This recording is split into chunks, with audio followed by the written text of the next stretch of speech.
Congressman Mark Meadows has now officially filed a criminal referral against Nellie over alleged false testimony to Congress. And according to a new bombshell story from Solomon, we now have more evidence of a backdoor channel between Fusion, GPS, the Department of Justice. According to Solomon's report, during the 2016 election, Nellie was feeding her Clinton-funded op research to not only her husband, but to other prosecutors inside the Department of Justice, which appears to directly conflict with her House testimony last year. That would be lying to Congress.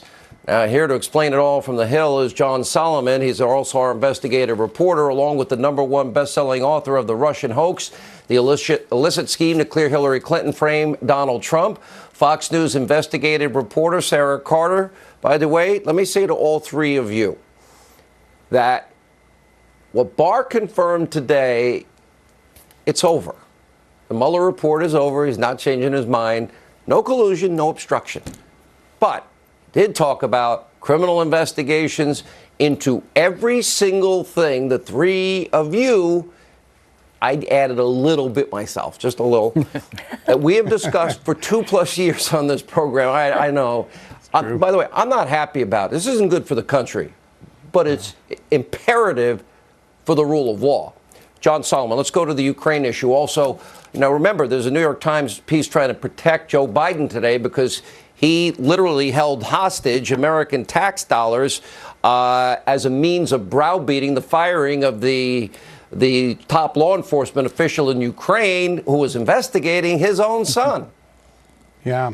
Well, a few times, Sean, you've asked, when will the mainstream media start paying attention to this? And I think we are beginning to see people pay attention to the 2.5-year narrative that Greg and Sarah and myself and others have tried to report out because it was the facts, not because we had an agenda, because it was factual. And it's nice to see other news media paying attention to important developments in these stories. I think today, Nellie Ohr is a really big sign of what's ahead. Everybody who had contact with the Justice Department, everybody who perpetrated the Steele dossier, everybody who signed a FISA warrant, everybody who approved intrusive tactics against the president and his campaign during this investigation are now under scrutiny. Attorney General Barr made that incredibly clear today. And I think there's going to be a lot of bad conduct unmasked in the next few months. And I use the word unmasked with a little bit of tongue in cheek because unmasking is one of the issues we have to get back to. But everything that Greg wrote about in his book, all the stories that Sarah wrote about, all the things I've been able to write about at the Hill, they're now being investigated in a serious way, and that's a very important development for the American people. All right, I could literally ask a billion questions, but Greg, you watched a lot today. I'll just throw it to you because it basically corroborates the title, the substance of your book in a way that we all knew was true because we actually did the reporting. We actually checked the facts. We actually know what exists. That's right. And the most important statement by William Barr today was, we have to stop using the criminal justice system as a political weapon. And what he meant by that was all of the people at the FBI and the Department of Justice who abused their positions of power, first to clear Hillary Clinton and then to frame Donald Trump for something he didn't do. And Barr today vowed in no uncertain terms that he was going to examine not just potential corruption in the Hillary Clinton email case and clearing her, but the origins of the Trump-Russia investigation. There was never any credible evidence to even start it. And then using Christopher Steele. And yes, he said he's going to look into Hillary Clinton's payments for Russian information to harm her political rival. The FISA abuse, lying to a FISA court. And don't forget James Comey stealing government documents and leaking them to unauthorized individual. So I think the first thing that's going to happen in the next 45 days is the Inspector General's report. And I don't think it is possible that criminal referrals will not emanate from that. So people like Comey, McCabe, Strzok, Page, don't forget Brennan, Clapper, I think they're all in legal jeopardy now. And we also know from Strzok and Page closed-door testimony, this walks right into the Attorney General under Obama, Loretta Lynch's office, and frankly, right into the Oval Office, Sarah, but I'll let your general comments go. Absolutely, Sean. I think they're going to look at a very expansive investigation into this. This is not just a fraud perpetrated on the Foreign Intelligence Surveillance Court and the FISA abuse, but this was a fraud against the American people and against their vote for a duly elected president. So what they're going to look at is everybody who played a role in here, all of the evidence that we, John, Greg, you have put out over the past few years.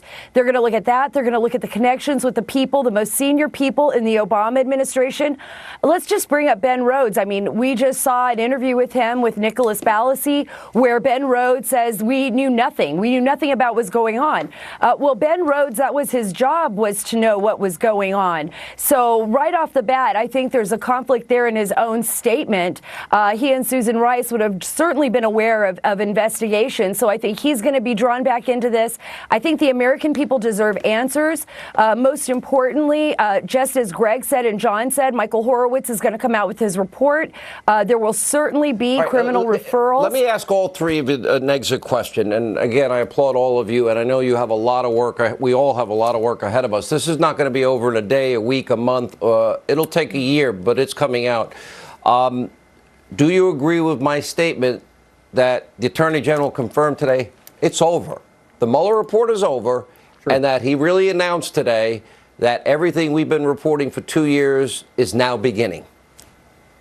Yeah, John? 100% agree with that. Yep, Act 1 of the Russia collusion drama is over. There's a little sideshow with all these hearings going on now, but the next act of this drama is going to be the FISA abuse and the misuse of our intelligence community, and there's going to be a lot of accountability. Rigged investigation? Yeah. Greg, you agree? Yeah, I totally agree. And, you know, Barr today, when he said he seemed appalled that Trump was never given a defensive briefing. Instead, the FBI decided to spy on Trump's campaign. Sarah, last word. Great point. Absolutely. The President of the United States did not conspire with Russia. That's an absolute fact, did not. And there was absolutely no obstruction because there was nothing to obstruct. And now Act 2 begins, as John said, the investigation into the investigators.